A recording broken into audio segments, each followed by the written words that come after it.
January 17, 1943. Deep in the frozen fields of northern France, the air is thick with the stench of mud and metal. The crackle of radio static echoes through the makeshift command tents as the sound of boots crunching on snow signals the arrival of the newest batch of prisoners. Among them, a group of African-American soldiers, their faces frozen with a mixture of exhaustion and defiance. Captured during a fierce skirmish with the German forces, they are escorted by grim-faced SS soldiers, their eyes narrowing in disbelief. These men, once unseen by their captors, now stood before them as an unsettling testament to the war's brutal new reality. The Nazis were forced to reckon with the presence of black soldiers in their POW camps. A quiet shift begins unnoticed by most, but it will echo across the battlefield and forever alter the way the Germans treat their prisoners of war. The year 1943 marked a pivotal moment in the Second World War, as the Allies began to gain significant ground against the Axis powers. However, one of the less discussed aspects of the war was the treatment of prisoners of war, POWs, particularly those of African descent. In the early years of the conflict, the Nazis held a firmly entrenched racial hierarchy, one that saw the Aryan race at the top and deemed all others, particularly black people, as inferior. This racial ideology, which permeated every level of Nazi society, influenced their approach to warfare and their treatment of captured soldiers. Early in the war, the Nazis primarily focused their efforts on European soldiers, particularly those from the Soviet Union, the United Kingdom, and France. However, as the war expanded, soldiers from European colonies, including those from African nations, began to join the fray. The concept of black soldiers fighting against the Axis forces was not something the Nazis had prepared for. Their treatment of non-European POWs at first was often brutal, but somewhat formulaic, a continuation of their colonial attitudes. In their eyes, black soldiers were not deserving of the same treatment afforded to their white counterparts, and many were subjected to the harshest conditions. But the evolving nature of the conflict, particularly the United States' increasing involvement, meant that the Nazis would soon be confronted with a new reality. Large numbers of black soldiers, particularly from the American military, would soon find themselves in German captivity. The presence of African-American soldiers in Europe during World War II was not an accident, but a consequence of the United States' changing military structure. As the war escalated, African Americans were actively recruited into the armed forces. By 1942, the 1st African American Combat Units, the 92nd Infantry Division, also known as the Buffalo Soldiers, and the 99th Fighter Squadron, later famous as the Tuskegee Airmen, were deployed to North Africa and later to Europe. These soldiers represented a new challenge for the German High Command, whose racial policies were already well established. The sight of black soldiers on the battlefield was a direct affront to Nazi ideology, yet they could not ignore the strategic value of these men. In the thick of battle, these black units showed courage and resilience. But with the ever-looming threat of capture, the German response to these soldiers became a matter of intense scrutiny.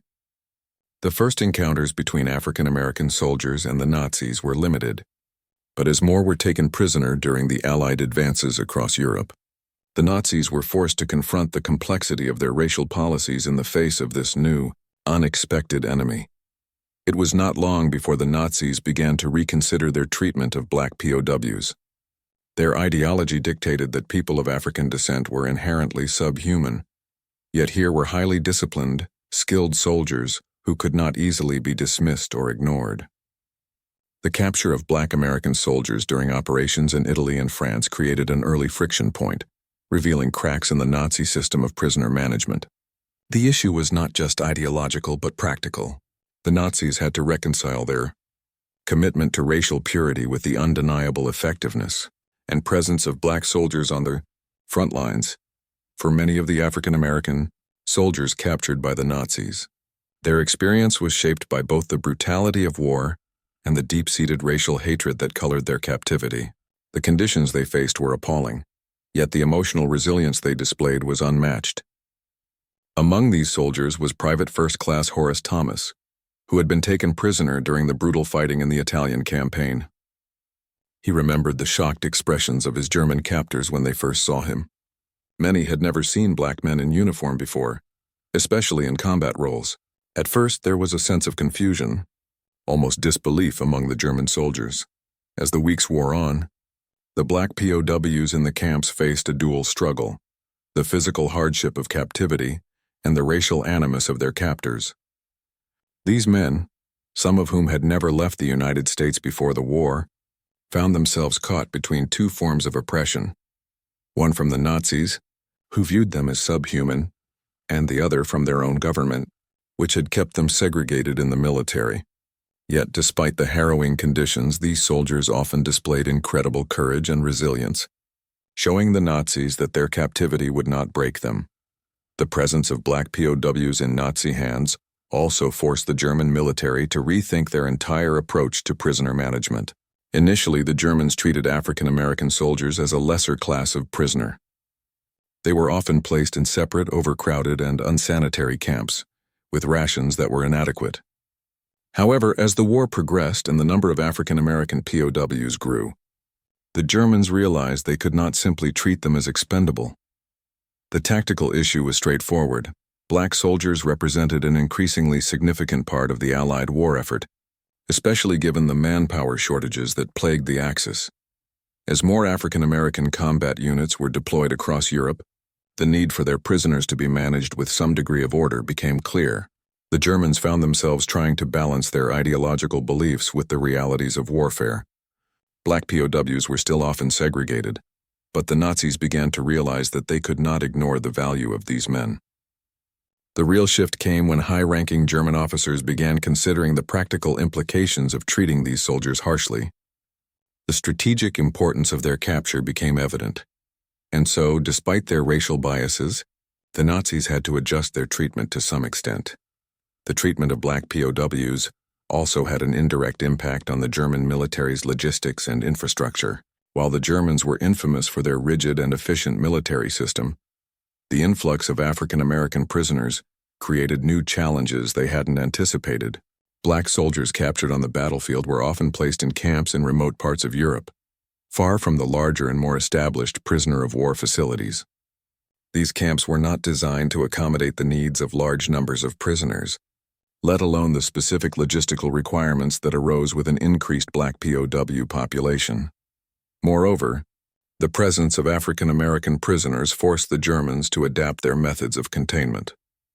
In some cases, special provisions were made to house black prisoners in separate compounds or even in small makeshift camps, built hastily with little regard for comfort or hygiene. The overcrowding, lack of food, and poor conditions mirrored those faced by other POWs, but the difference in treatment based on race was stark. Despite the ideology that permeated the Nazi regime, the practical realities of war dictated that resources be allocated according to need, not race.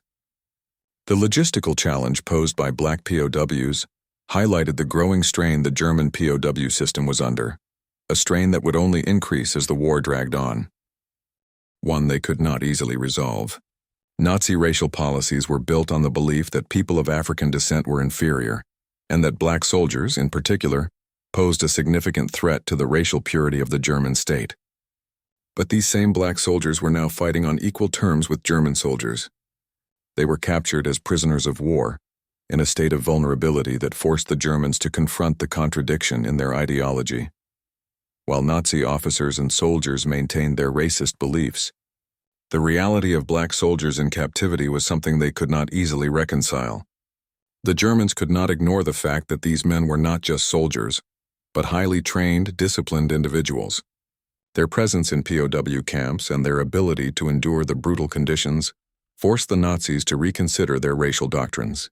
They were faced with the uncomfortable realization that the very men they had considered inferior were now integral to the success of the Allied war machine, showing the Nazis that their racist ideology had little bearing on the true capabilities of these soldiers.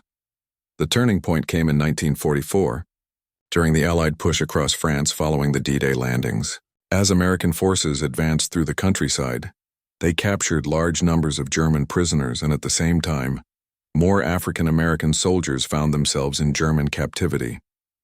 One of the most significant confrontations occurred during the liberation of Paris, when the 92nd Infantry Division, also known as the Buffalo Soldiers, fought alongside other Allied units to reclaim the city. The German response to their capture was telling. Rather than following their previous patterns of immediate mistreatment, the Nazis hesitated. Some German officers had already become aware that black soldiers were different from their initial expectations. While initially segregated and subjected to harsher conditions, many African American POWs were now being given slightly better treatment. The strategic value of these men, combined with the growing recognition that harsh treatment could provoke more Allied retaliation, forced the Germans to reconsider. They were caught between their deep-rooted racial ideology and the very real necessity of treating their prisoners with some level of decency to avoid escalating the conflict. In one notable incident, a group of black soldiers from the 99th Fighter Squadron, the Tuskegee Airmen, were captured during an air raid over southern France. Their captors, initially prepared to segregate them into squalid conditions, found themselves in a moral quandary. As the war grew more desperate for the Germans, they realized that the mistreatment of African American prisoners could have dangerous consequences. The realization slowly spread through the German ranks. Treating black soldiers with the same contempt as other POWs could provoke retaliation from the Allies. More importantly, it could provide powerful propaganda for the Allies, portraying the Nazis as not only racially oppressive, but also violating the laws of war. This shift in the treatment of black prisoners was not one of instant compassion, but rather a calculated change based on necessity. As more black soldiers were captured in the final stages of the war, the Nazis began making attempts to adhere, albeit reluctantly, to international standards regarding POW treatment, at least when it came to African Americans. This shift was most evident in the leadership of SS officers, who realized that the harsh treatment of black POWs could reflect poorly on the Nazi cause and influence international opinion. In late 1944, a series of directives were issued by the German High Command instructing guards to treat black POWs with greater respect, particularly those who had been involved in combat operations. These directives were far from idealistic. They were pragmatic responses to the realization that the image of the Nazis was deteriorating, both among their own soldiers and on the international stage. By now, the Allies had begun to use the brutal treatment of POWs as part of their propaganda campaign against Nazi Germany, and the Nazis, fearful of increasing dissent, began making more calculated decisions regarding the treatment of their captives. The shift in Nazi policy was subtle but significant, and it would mark a turning point in the way black prisoners were regarded in the final months of the war. While the fundamental racial ideology of the Nazis did not change, the way they handled black prisoners began to reflect the broader realities of war and the dawning recognition that African American soldiers were no longer to be disregarded as subhuman. By early 1945, the strategic importance of African American soldiers, both in battle and as POWs, had become undeniable to the Nazis. As the Allies advanced across Europe, the number of captured black soldiers continued to rise. In response, the Germans attempted to refine their POW management system, but the damage to their ideological framework had already been done. The mere presence of these soldiers had irrevocably altered the Nazis' understanding of race and warfare. The enemy they had once dismissed as inferior had proven themselves on the battlefield and in captivity. In several POW camps, the brutal policies that had been standard for black prisoners began to soften. Black soldiers captured in the closing stages of the war, particularly those from combat units like the 761st Tank Battalion, saw their treatment improve in the face of growing Allied pressure. This was not an act of mercy or moral clarity on the part of the Nazis, but a reflection of their need to stabilize the situation as much as possible. The Germans, increasingly overwhelmed by the advancing Allied forces, could no longer afford to ignore the political and strategic ramifications of their racial policies. The turning point was not marked by any single event, but by the gradual erosion of the Nazis' racial absolutism. In the face of a war that was increasingly beyond their control, the psychological toll on Nazi officers and soldiers was immense as they wrestled with their own deeply ingrained beliefs about race and the undeniable reality of the black soldiers they had captured. For the first time in the war, Many German officers, particularly in the POW camps, began to see African American prisoners not as objects of disdain, but as soldiers whose participation in the war could not be denied. The shift in Nazi treatment of black POWs was, in many ways, a reluctant acknowledgement of the failure of their racial policies. The more the Allies advanced, the clearer it became. The racial hierarchy the Nazis had fought to enforce was falling apart. The very prisoners they had once sought to degrade were now evidence of the profound cracks in Nazi racial ideology. The Allies, through sheer persistence and the bravery of their black soldiers, had forced the Nazis to confront a truth they had spent years trying to avoid, that racial superiority was a myth that could not stand against the reality of combat.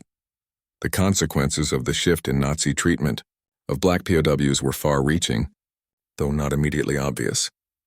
In the final months of the war, as Allied forces began their relentless push into Germany, the more humane treatment of black prisoners, while still deeply flawed, represented a subtle yet significant departure from the Nazis' previous policies.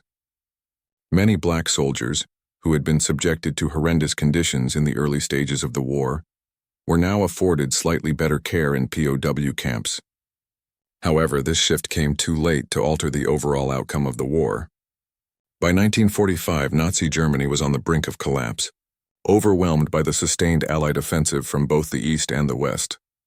In the wake of Germany's defeat, the treatment of black POWs was a matter for post-war examination and reckoning. The Allies, particularly the United States, made it clear that the war had not only been fought to defeat Nazi military power, but also to dismantle the racially discriminatory systems that had underpinned the Axis powers. The U.S. military would use the evidence of Nazi mistreatment of African American prisoners as a powerful symbol of the fight against racism, although this would not immediately translate into the kind of societal changes that many had hoped for. Black soldiers returning from the war brought with them not only the trauma of their combat experiences, but also the stark reality of racial prejudice within the very systems that had supposedly fought for freedom and democracy. Yet the undeniable fact remained. The treatment of black POWs by the Nazis, though still rooted in the same racial hatred, had evolved over the course of the war. The impact of this shift would be felt long after the war's end, particularly in the context of civil rights movements that would gain momentum in the following decades. For the Nazis, the shift in the treatment of black prisoners symbolized a broader defeat of their racial ideologies. The capture and mistreatment of black soldiers was a powerful propaganda tool for the Allies, who used the Nazis' inability to reconcile their racial views with the realities of war as a demonstration of the moral bankruptcy of the Third Reich. The Allied forces, especially the United States, would highlight the treatment of black POWs in their post-war trials of Nazi officers, further cementing the image of Nazi racism as both unjust and self-destructive. Yet the true legacy of these changes was not just in the aftermath of the war, but in the broader shift it signaled in military and racial policies. For the United States, the treatment of black soldiers during and after the war underscored the glaring contradictions in its own society. While the U.S. had sent black men to fight against fascism, it continued to enforce segregation and racial discrimination at home. The war and the experiences of black soldiers in European POW camps would fuel the civil rights movement, which would begin to take shape in the late 1940s and 1950s. The legacy of these black soldiers, and the way they had changed the dynamic of Nazi prisoner treatment, would echo across decades of social and political change in the United States. The treatment of black POWs during World War II remains one of the most poignant and complex chapters in the history of the conflict. While the Nazis never abandoned their ideology of racial superiority, the very presence of African American soldiers on the battlefield forced them into uncomfortable yet critical reassessments. The gradual shift in how the Nazis treated black prisoners wasn't born out of any sudden moral awakening, but from the undeniable realities of war and the unyielding resolve of the soldiers they sought to degrade. In the years that followed the war, the significance of these events would resonate far beyond Europe's battlefields. The image of black men, captured yet unbroken, stood in stark contrast to the white supremacist ideologies of the Nazis. Their courage and dignity in the face of immense suffering became symbols not only of resistance, but of the growing strength of civil rights movements particularly in the United States. The irony was not lost on those who had fought against the Axis. The very same racial oppression they fought to dismantle abroad was still firmly entrenched in their own nation. For the Nazis, the forced recognition that black soldiers were worthy adversaries, capable of standing on equal footing with any soldier, represented a quiet defeat. The war may have ended in total destruction for Germany, but for many African American soldiers, their role in this final reckoning with the Nazis marked a step towards greater equality, a symbolic victory that would reverberate through the years to come, laying the groundwork for the civil rights movement. As the smoke cleared over Europe and the world began to rebuild, the story of black POWs remained a reminder that even in the darkest hours, courage and resistance could change the course of history.